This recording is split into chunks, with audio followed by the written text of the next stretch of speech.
ada yang sempurna,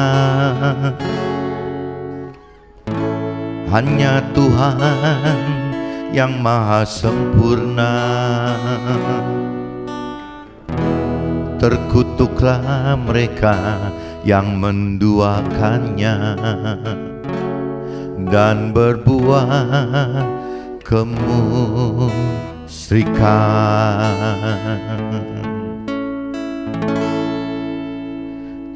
Jangan buta karena harta, dunia hanyalah sementara.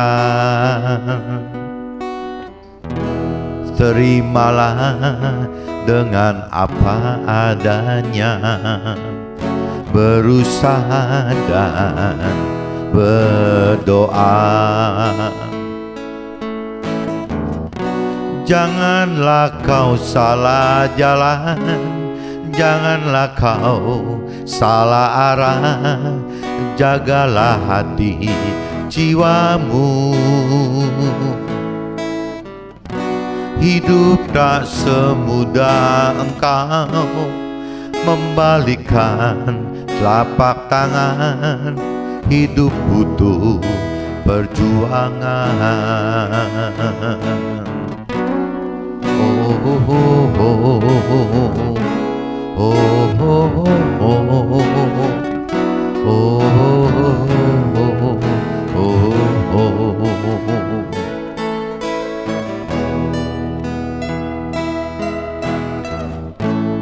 Jangan buta karena harta, dunia hanyalah sementara. Terimalah dengan apa adanya, berusaha dan berdoa. Janganlah kau salah jalan, janganlah kau salah arah, jagalah hati jiwamu. Hidup tak semudah engkau membalikkan telapak tangan, hidup butuh perjuangan.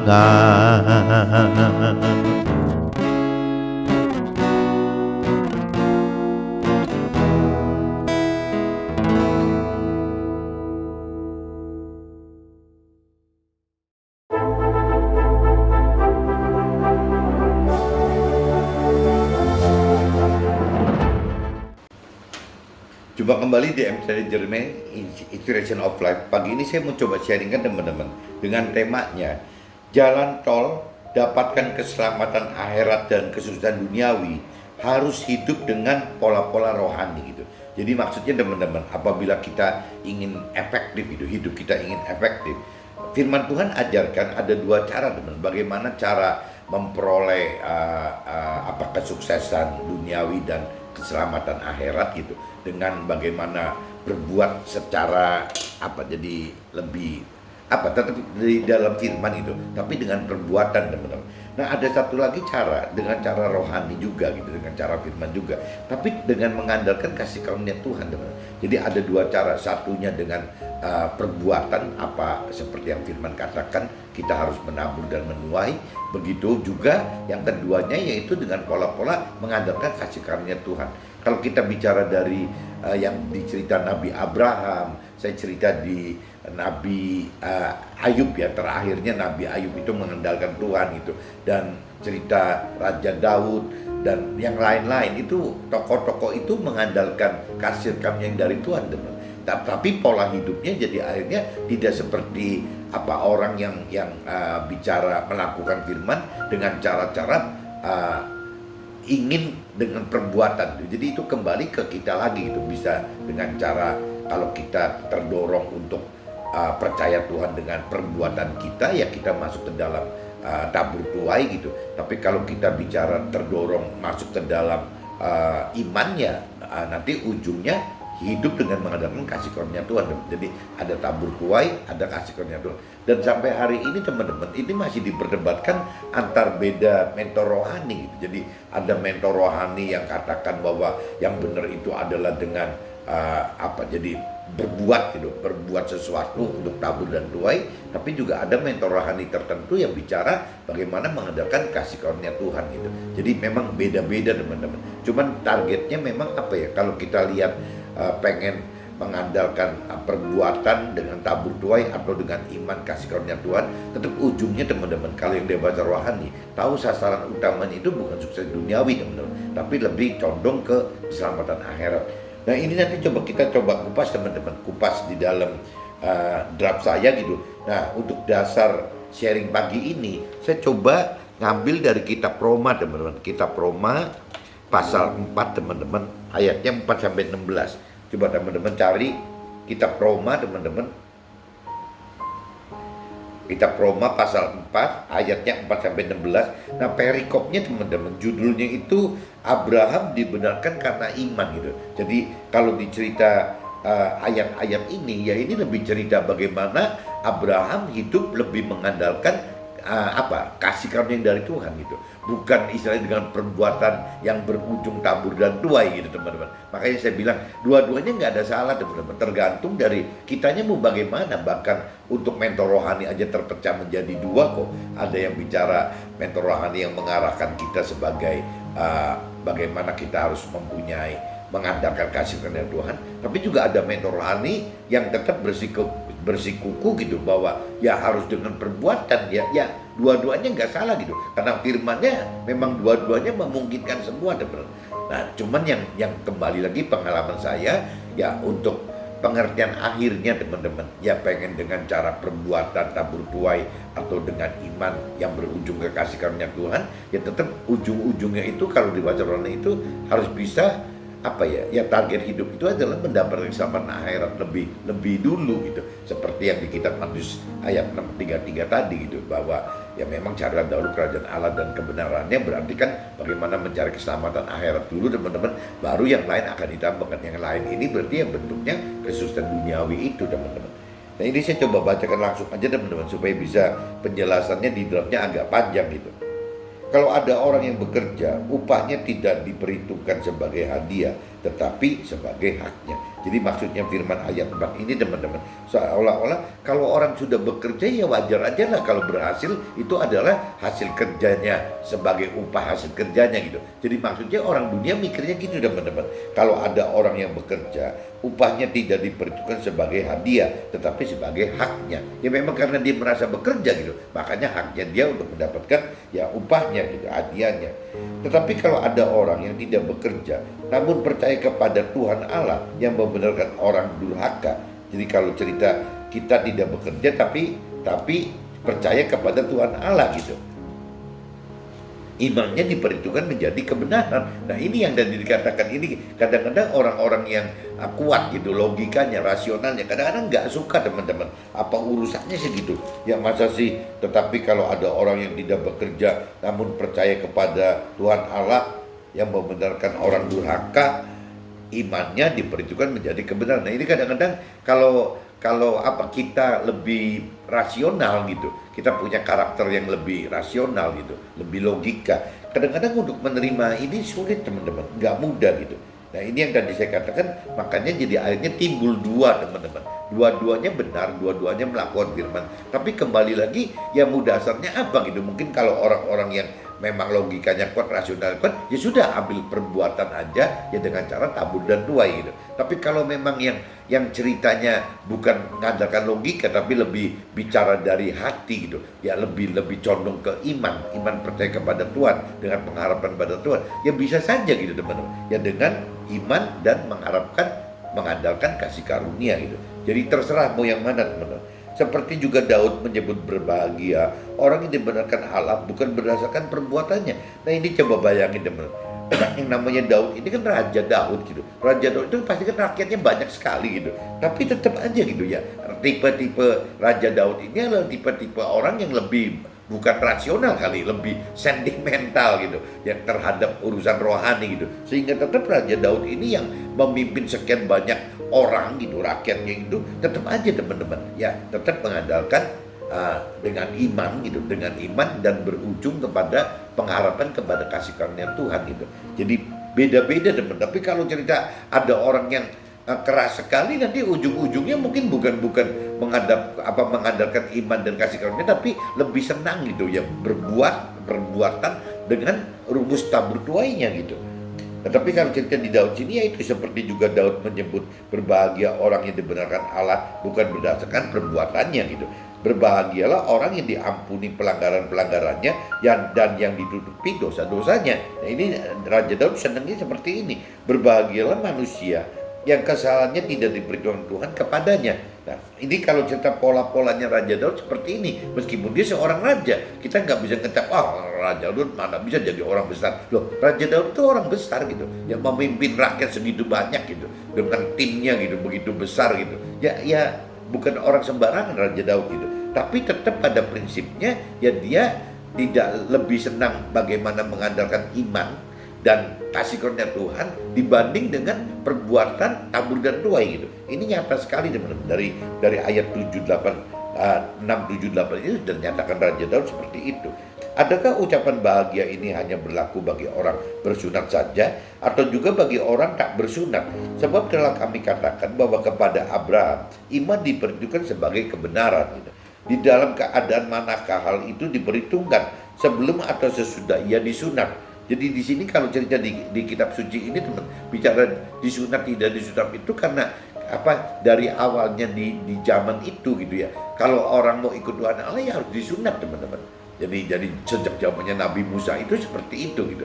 Jadi kalau yang tidak disunat berarti tidak ikut Tuhan Allah gitu. Beda dengan zaman sekarang, tergantung dari agamanya apa gitu. Kalau agamanya agama Muslim ya tetap syarat disunat itu bagi laki-laki itu harus teman-teman. Tapi kalau bagi Nasrani tidak menjadi keharusan. Yahudi saya tidak tahu gitu. Jadi kalau bicara Muslim dengan Nasrani itu seperti itu gitu. Nah, cuman zaman itu teman-teman berarti kalau yang disunat itu yang diakui pengikut Tuhan Allah. Tapi kalau yang tidak disunat berarti tidak mengikuti Tuhan Allah. Tapi di sini dikatakan dalam keadaan manakah hal itu diperhitungkan sebelum atau sesudah ia disunat.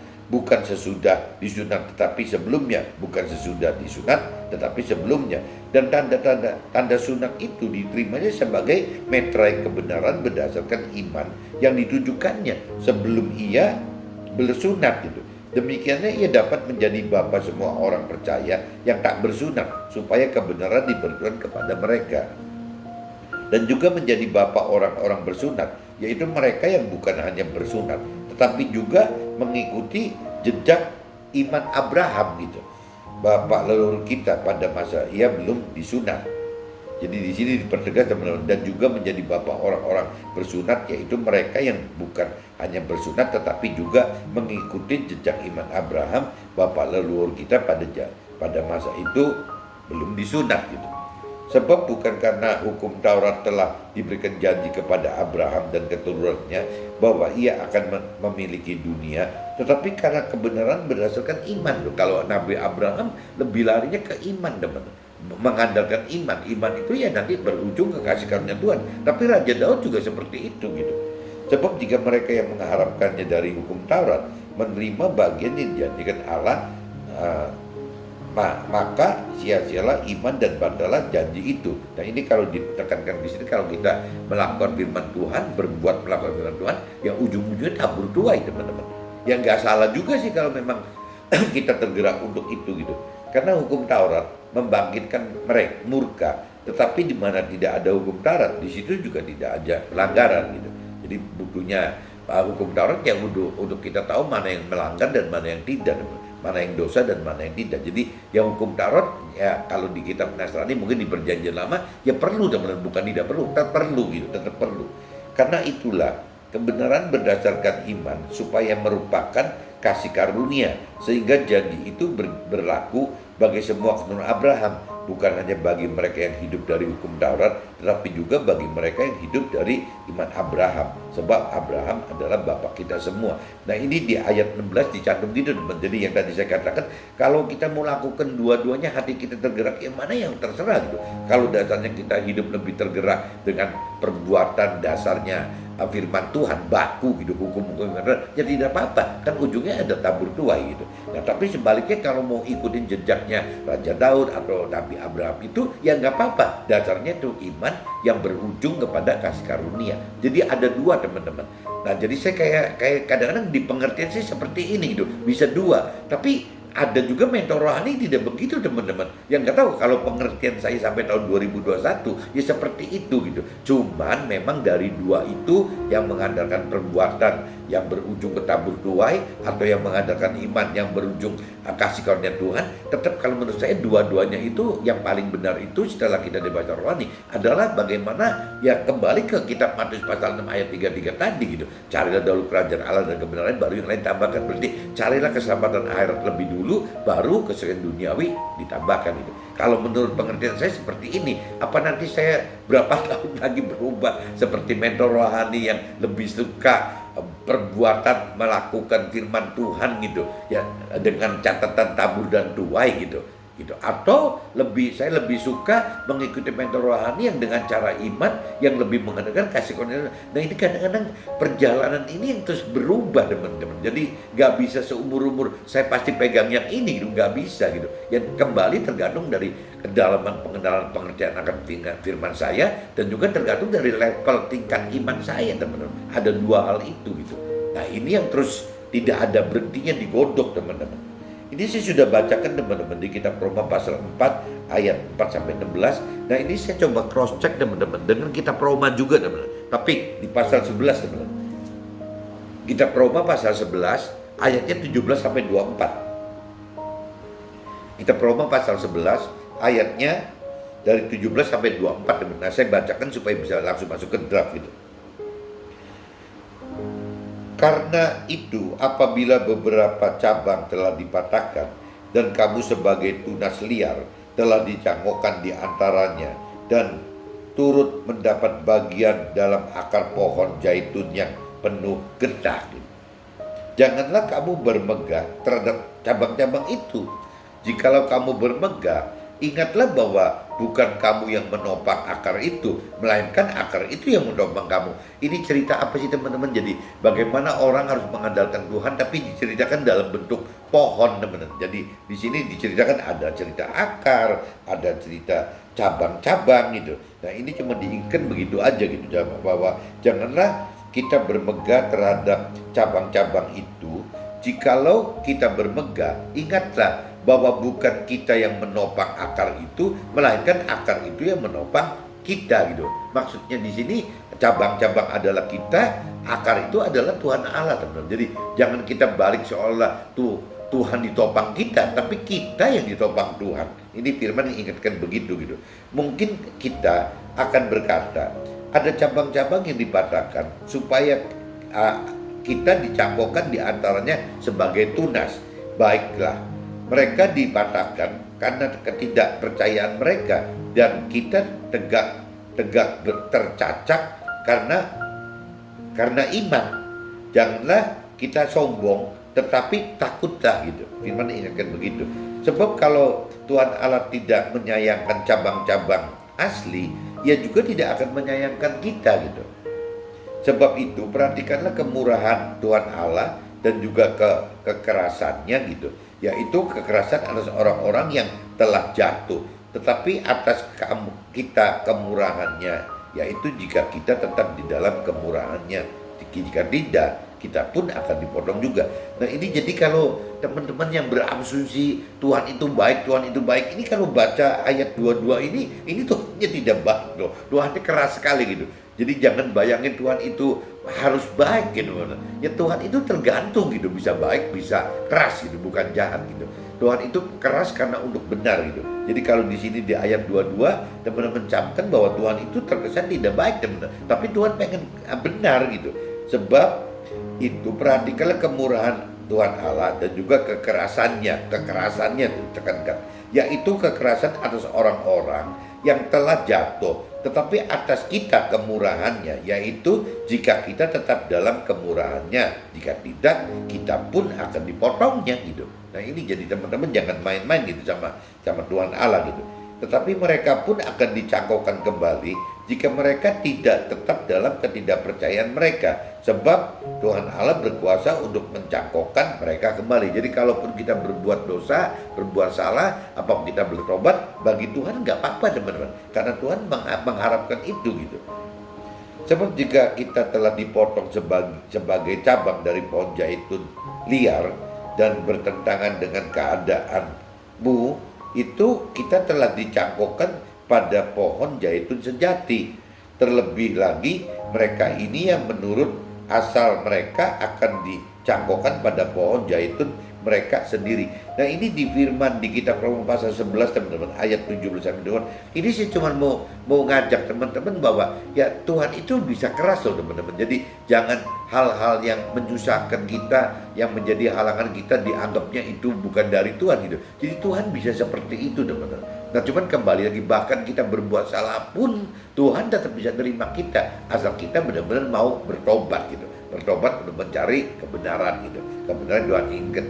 Nah kalau di kitab Roma itu saya cuma akan ajak ke situ teman-teman. Nah saya gabungkan di draft saya cerita dari kitab Roma pasal 4 ayat 4-16 dan juga kitab Roma 11 ayat 17-24 teman-teman. Ini saya langsung masuk ke draft saya aja gitu. Pola dan cara kerja rohani lebih mengarah kepada beriman percaya kepada firman Tuhan ya, seperti yang di kitab Roma pasal 4 ayat 4-5 teman. Ini kalau kita pertajam ayat ini gitu. Jadi ayat 4-nya, kalau ada orang yang bekerja, upahnya tidak diperhitungkan sebagai hadiah, tetapi sebagai haknya gitu. Yang tadi saya katakan sebelumnya kan. Jadi kalau kita orang bekerja, kita merasa bekerja, ya kita mendapat upah, ya itu haknya kita karena kita bekerja gitu. Itu cerita orang-orang yang rasional seperti itu teman-teman. Ya dengan perbuatan yang wajar gitu. Kalau menabur ini, yang menuai itu gitu. Itu wajar teman-teman. Nah ini yang dimaksudkan dengan di ayat 4 itu seperti itu teman-teman. Nah kalau kita bicara di ayat 5, tetapi kalau ada orang yang tidak bekerja namun percaya kepada Tuhan Allah yang membenarkan orang durhaka, imannya dibentukkan menjadi kebenaran gitu. Nah ini Tuhan Allah dan firman Tuhan memberikan dua opsi ini teman-teman. Jadi satu opsi bagaimana kita bicara yang rasional itu, bagaimana dengan perbuatan kita menghasilkan tabur dan tuai teman-teman. Secara hukum firmannya seperti itu, hukum tabur tuai gitu. Tapi ada satu lagi, orang yang mengandalkan iman teman-teman. Ya orang yang mengandalkan iman seperti contohnya Nabi Abraham dan Raja Daud tadi gitu. Ya itu sama saja teman-teman. Ya iman itu oleh Tuhan dianggap kebenaran gitu. Bahwa percaya kepada Tuhan Allah sebagai sumber berkat teman-teman. Kalau cerita tabur tuai itu kan memang aturannya ya ujung-ujungnya dari yang menabur itu ya akan menuai. Dari mana berkatnya? Ya dari Tuhan Allah. Tapi ada jalan lain itu dengan cara iman. Tapi sumbernya sama teman-teman. Dua-duanya sumbernya adalah Tuhan Allah gitu. Yang memberkati dengan perbuatan tabur tuai, melakukan hukum-hukum Taurat, hukum-hukum gitu. Ya itu ya tetap Tuhan Allah yang memberi berkat. Nah sebaliknya orang yang dengan iman dan kebenaran, iman yang berpengharapan, iman yang jadi mengandalkan benar-benar kasih karunia Tuhan, ya tetap aja sumber berkatnya siapa? Ya Tuhan Allah juga teman-teman. Cuma jalannya ada dua gitu teman-teman. Di pengertian saya seperti sampai hari ini seperti itu teman-teman. Tapi saya juga tanda tanya gitu. Kenapa kok mentor rohani yang sudah senior sekali kok tidak bisa ada pengertian seperti saya gitu, bahwa dua-duanya nggak ada yang salah gitu. Ya kenapa gitu ya? Ini yang saya belum mengalami teman-teman. Saya nanti nggak tahu semakin dalam pengenalan pengertian akan firman Tuhan atau semakin tinggi level iman saya gitu, apakah akan menyebabkan jadi akhirnya tidak bisa memilih dua gitu ya. Kalau sekarang saya masih menganjurkan ke teman-teman, men-sharingkan ke teman-teman, dua-duanya mungkin gitu. Jadi kalau tergantung karakter kitanya ya lewat perbuatan dengan hukum perbuatan melakukan firman Tuhan gitu ya, dengan nanti rumusannya tabur tuai itu nggak apa-apa di pengertian saya sekarang gitu. Tapi ada mentor rohani yang sudah sepuh senior kadang-kadang nggak mau itu gitu. Nah sebaliknya saya juga masih bisa mengerti bahwa jalan Tuhan itu bisa juga dengan cara beriman gitu. Beriman itu ujungnya yang tadi di ayat 15 katakan, ya tetapi kalau ada orang yang tidak bekerja, nah itu orang tidak bekerja, orang yang beriman seperti Nabi Abraham itu rasanya nggak bisa bekerja maksimal habis-habisan teman, ya dianggapnya kategorinya tidak bekerja gitu, ya karena ngikutin terus kan, ngikutin perintah peraturan Tuhannya. Raja Daud juga saya pikir sama, beda dengan raja-raja yang lain gitu. Raja Daud itu ya dia lebih banyak follow apa yang Tuhan rancang dan kendaki untuk Raja Daud gitu. Jadi lebih sifatnya lebih mengandalkan iman percaya kepada Tuhan, lebih berpengharapan kepada janji Tuhan gitu, dan lebih mengandalkan ya kasih karunia dari Tuhan gitu, bukan karena melakukan tabur tuai gitu. Nah ini bedanya gitu teman-teman. Jadi kembali lagi kalau menurut pengertian saya sekarang ya dua-duanya oke gitu. Tapi meskipun saya tanda tanya kadang-kadang mikir kenapa ada mentor rohani yang sudah senior kok nggak bisa seperti saya gitu, tetap tersudut oleh satu pilihan bahwa ya orang yang harus berbuat tabur dan tuai gitu. Tapi ada juga kelompok mentor rohani yang sudah senior yang mengatakan bahwa ngapain seperti itu gitu. Yang mestinya ngambil cara beriman seperti Abraham atau Daud gitu. Toh hasilnya juga sama gitu. Ya janji Tuhan akan tergenapi dalam hidup kita. Yaitu kembali ke kita lagi teman-teman. Tapi yang dua-duanya kalau menurut saya nggak salah, karena dua-duanya ya harus butuh pengenalan pengertian akan firman Tuhan dan juga harus melakukan firman Tuhan. Dua-duanya harus seperti itu teman-teman. Cuman beda cara aja gitu. Seperti kitab Roma pasal 4 ayat 6 gitu. Seperti juga Daud menyebut berbahagia orang yang dibenarkan Allah bukan berdasarkan perbuatannya. Nah ini seperti ini kan, Raja Daud kan seperti ini gitu. Gak beda sama Nabi Abraham gitu.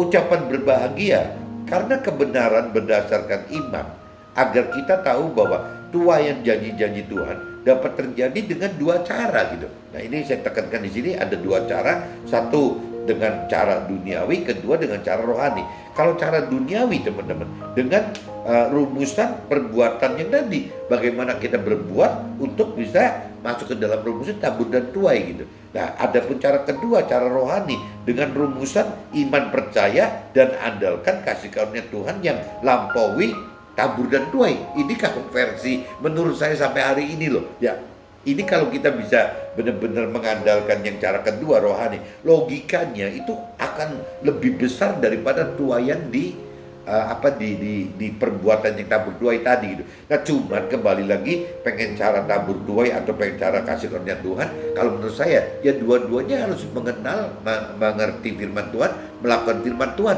dua-duanya harus itu syaratnya. Dan juga kalau kita sudah dewasa rohani, pengen cara duniawi atau cara rohani, tetap teman-teman caranya itu ya tetap ujungnya itu harus mencari keselamatan akhirat lebih dulu teman-teman. Harus seperti itu. Karena kalau cara duniawi dalam arti kata cara duniawi itu ya bukan seperti orang duniawi yang tidak mengerti firman Tuhan loh teman-teman. Ini maksudnya cara duniawi itu bagi orang yang sudah mengerti akan firman Tuhan, duniawi ini dicerminkan dengan perbuatan gitu teman. Kalau cerita rohani itu lebih dicerminkan dengan yang tidak bekerja gitu, tidak dengan bekerja seperti orang duniawi gitu. Kalau duniawi ya dengan cara bekerja, berbuat, melakukan firman Tuhan gitu. Nah kalau yang satunya ya melakukan firman Tuhan tapi dengan dasar iman gitu, iman yang berujung kepada kasih karunia. Cara rohani itu dengan andalkan kasih karunia Tuhan, harus dengan pola dan cara seperti kitab Roma pasal 11 ayat 18 teman-teman. Janganlah kamu bermegah terhadap cabang-cabang itu. Jikalau kamu bermegah, ingatlah bahwa bukan kamu yang menopang akar itu, melainkan akar itu yang menopang kamu gitu. Nah, akar di sini ya kembali lagi ya Tuhan atau lewat kasih karunia Tuhan teman. Jadi kembali lagi kita kalau cuma menjadi cabang-cabangnya itu, kita jangan belagu gitu, maksudnya wah ini hebat banget, karena kita mesti sadar bahwa cabang ini siapa gitu yang bisa menghidupkan cabang ini teman, kalau bukan akar gitu. Nah pertanyaannya akar itu siapa? Ya akar itu ya kasih karunia Tuhan gitu. Nah ini kalau kita mengandalkan kasih karunia Tuhan itu yang harus dicamkan hal yang ini teman-teman.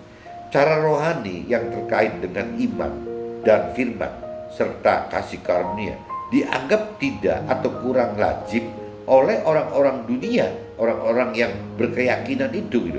bahkan oleh orang-orang percaya, sekalipun jika tidak alami Tuhan di dalam hidupnya gitu.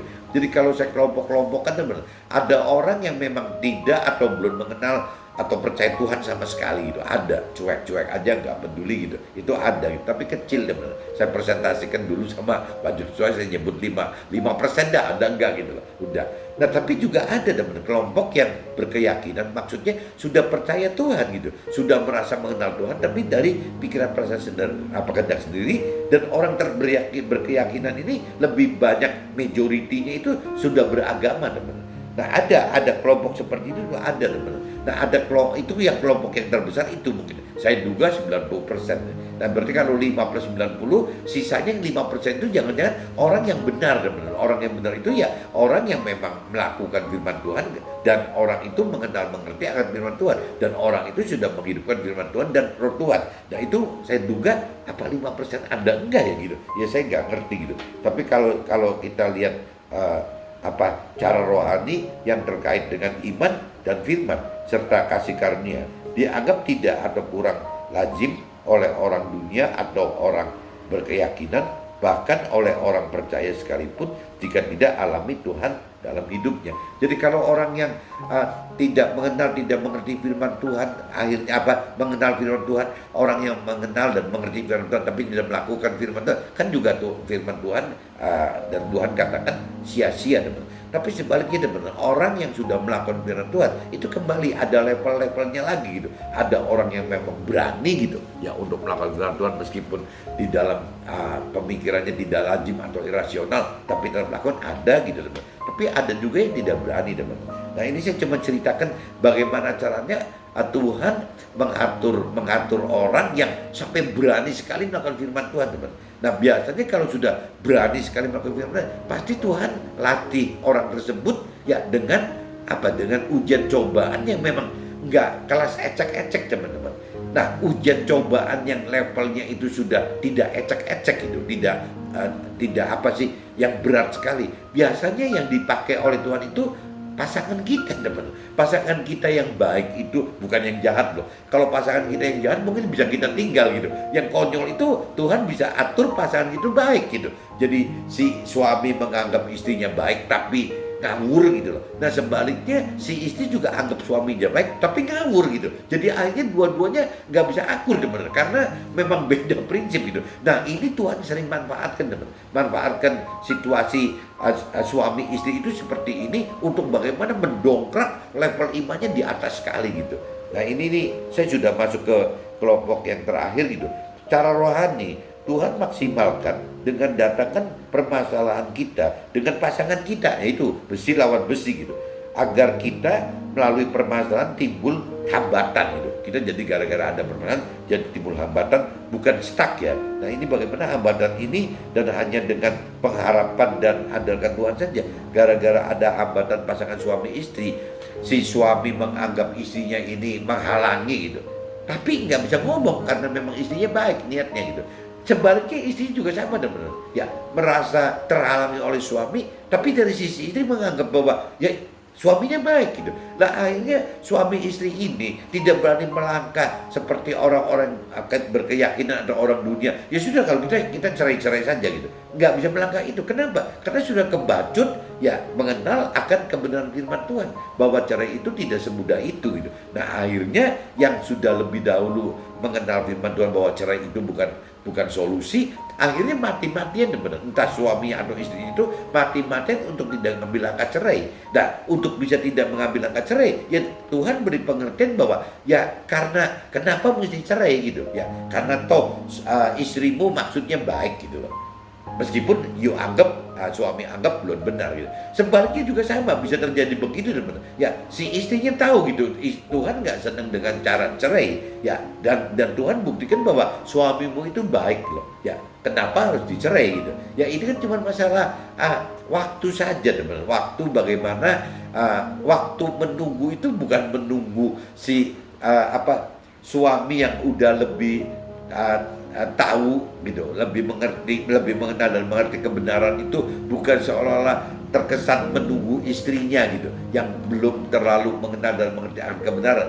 Begitupun terbalik teman-teman, apabila yang namanya si istrinya lebih mengenal, lebih mengerti akan kebenaran Tuhan dibanding suaminya gitu. Bukan cuma sekedar istrinya nunggu suaminya, tapi dalam proses menunggu si istri bagi suami dan proses menunggu si suami bagi istri, itu Tuhan manfaatkan teman-teman untuk mengasah ya level iman kita teman-teman. Di situ lewat level iman kita dari pasangan kita ini loh, yang disebut hambatan ini gitu.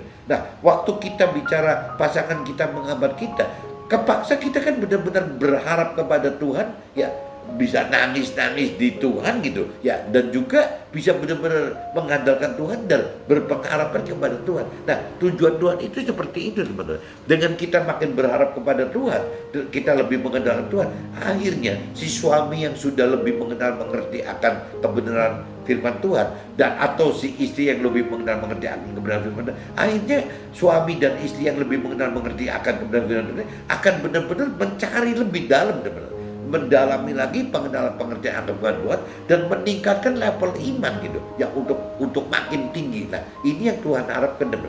Jadi mungkin ada waktunya Tuhan, ini dugaan saya gitu, ada waktunya Tuhan setelah si suami ini sudah benar-benar mengalami hambatan itu dan akhirnya mengandalkan cara-cara Tuhan yang dengan memperdalam itu pengenalan pengertian firman Tuhan, atau mungkin lebih meningkatkan level iman percayanya gitu.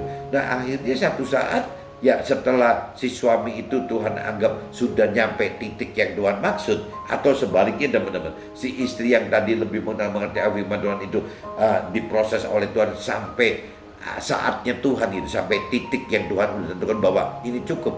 Ya rasanya waktu itu jangan-jangan suami itu si istrinya disadarkan gitu bahwa lu tuh harus bisa tunduk kepada suami gitu. Nah, sebaliknya si suami yang istrinya udah lebih mengenal mengerti firman pun, suaminya disadarkan ya, you harus lebih ngasihin si istri dong gitu supaya gini. Nah, akhirnya dua-duanya jadi semut semua teman-teman. Jadi pasangan si suami istri, suami yang dominan itu kebenarannya akan bisa diikuti, tersupport oleh istri karena istrinya tahu-tahu bisa tunduk gitu kepada suaminya, bisa mengalah pada suaminya. Sebaliknya juga sama, si istri yang sudah lebih senior gitu, lebih dominan dalam hal mengenal mengerti akan kebenaran Tuhan itu sama sebenarnya. Nanti suaminya bisa timbul satu saat memikirkan bahwa waduh, ini saya mesti mengasihi istri saya loh.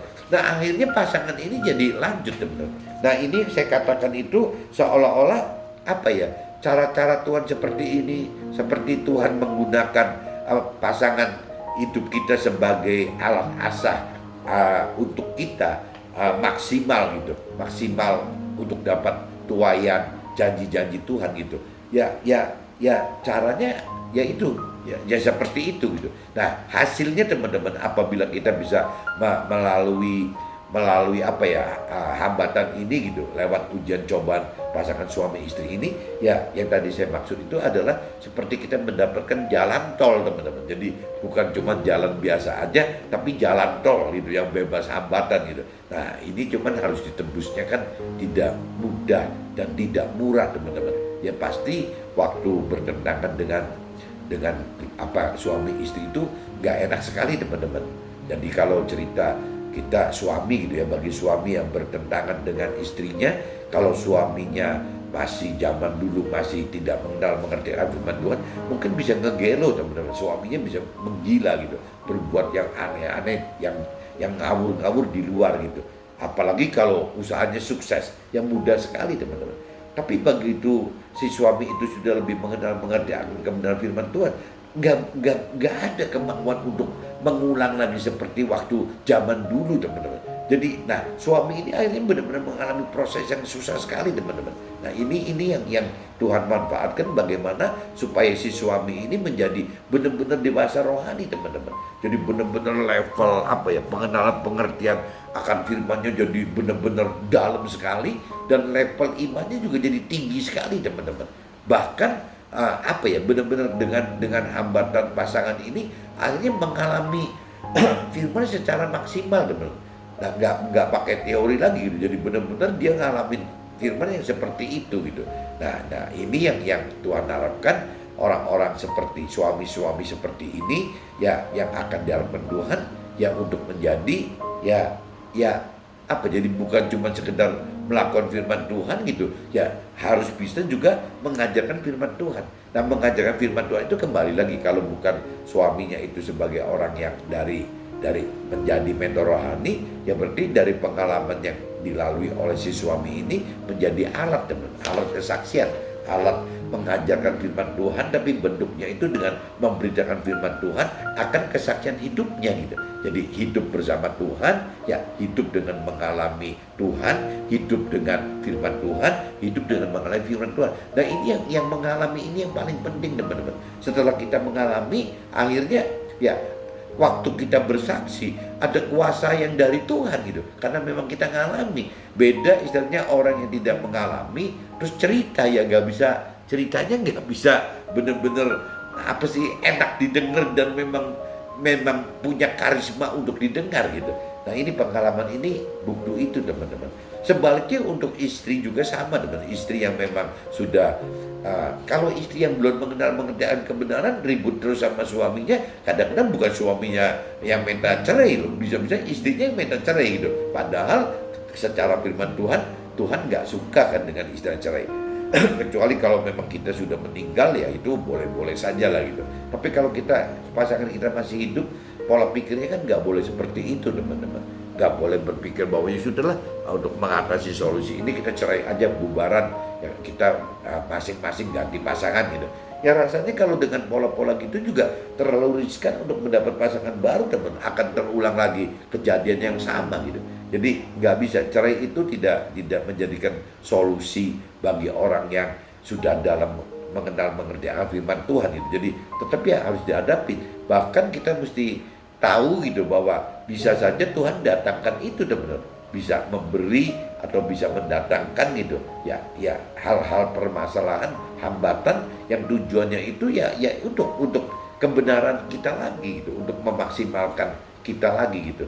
Nah jadi mudah-mudahan pagi ini teman-teman bisa nangkap teman-teman, apabila teman-teman mengalami perselisihan dengan pihak pasangan kita, yaitu berarti sudah tanda-tanda bahwa memang level si suami atau istri itu ya Tuhan udah greget mau diangkat teman-teman, untuk diangkat gitu. Jadi kalau ibaratnya jalan itu Tuhan pengen buat bukan jalan umum, jalan nasional yang biasa, tapi Tuhan pengen buat jalan tol gitu supaya ya jadi waktu untuk pengendapan janji Tuhannya bisa lebih cepat ya, mungkin juga perolehan janji Tuhannya itu bisa lebih panjang, lebih banyak gitu teman-teman. Nah ya itu yang Tuhan harapkan sehingga nanti dari tuayan-tuayan ini yang bisa dimanfaatkan bagi Tuhan, yaitu untuk kepentingan Tuhan. Ya contohnya yang tadi dikatakan bukan kesusahan duniawinya tapi cerita keselamatan akhirat. Nah orang yang sudah mengenal keselamatan akhirat ini teman-teman, yang Tuhan bisa pakai menjadi alatnya untuk memberitakan firman Tuhan, kebenaran firman Tuhan ya dengan cara yang tadi saya katakan. Kalau kita di marketplace atau di dunia sekuler gitu, seperti kita di pengusaha dan orang-orang karir gitu ya, kita cuma bisa begitu teman-teman, menyaksikan hidup kita waktu mengalami Tuhan, bersama Tuhan, mengalami Tuhan, dan sekali juga terkait dengan firman-firman yang ini teman-teman. Jadi seperti saya sharing tiap pagi ini kan, saya sharingkan itu kan apa yang saya alami bersama Tuhan dalam hidup saya, tapi juga dengan dasar firman teman-teman, bukan tanpa dasar firman gitu. Dan kalau kita bersaksi tanpa pengalaman hidup bersama Tuhan dan tanpa dasar firman Tuhan, yaitu namanya bukan bersaksi teman-teman, itu cerita curahan hati gitu. Ya itu bisa malah menyesatkan teman-teman yang lain loh teman-teman. Lebih baik jangan bersaksi kalau tanpa ada kaitan apa yang kita alami bersama Tuhan dan tanpa dasar firman Tuhan teman-teman. Lebih baik jangan bersaksi, karena itu bukan bersaksi. Akhirnya ya ngotot dengan apa yang terjadi dalam hidup kita, ya curahan hati itu teman-teman. Nah curahan hati kan beda sama kesaksian itu. Jadi sekali lagi teman-teman, judulnya itu saya bikin jalan tol dapatkan keselamatan akhirat dan kesuksesan duniawi harus hidup dengan pola-pola rohani. Apabila kita menginginkan ya pola rohani dengan cara mengandalkan iman dan kasih karunia Tuhan. Bagi orang yang sudah mengerti ini teman-teman, rasanya orang akan berpikir begini gitu, seperti Nabi Abraham dan Raja Daud tadi gitu. Jadi tetap pola pikirnya itu tidak mau berubah dengan cara yang pertama tadi, cara duniawi, maksudnya dengan cara melakukan firman-firman Tuhan dan mengharapkan tabur tuainya gitu. Jadi apa yang dilakukan kita ya harusnya kita menuai gitu. Itu bisa cara begitu. Tapi kalau sudah seperti cerita-cerita Raja Daud dan Nabi Abraham, kayaknya mereka sudah tidak ngambil langkah itu teman-teman. Dia lebih milih bagaimana caranya mengandalkan iman untuk mendapatkan kasih karunia yang dari Tuhan.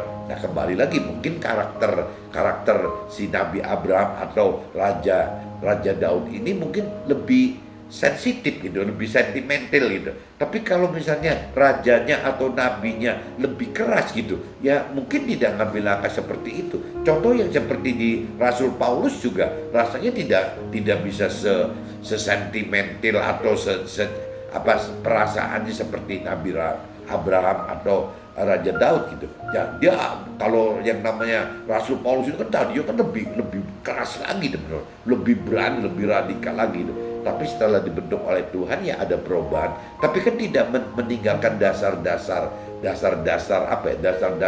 karakternya si Rasul Paulus ini gitu. Ya dia tetap mengotot bahwa yang namanya kalau bisa ikut Tuhan itu menjadi alat Tuhan itu tidak boleh ya tidak keluar uang gitu. Jadi malah harus keluar uang. Jadi akhirnya malah Rasul Paulus itu ya menjadi alat Tuhan itu tetap dengan merangkap sebagai pengusaha teman, ya nyewakan kemah, nyewakan rumah-rumah gitu, membuat kemah-kemah gitu.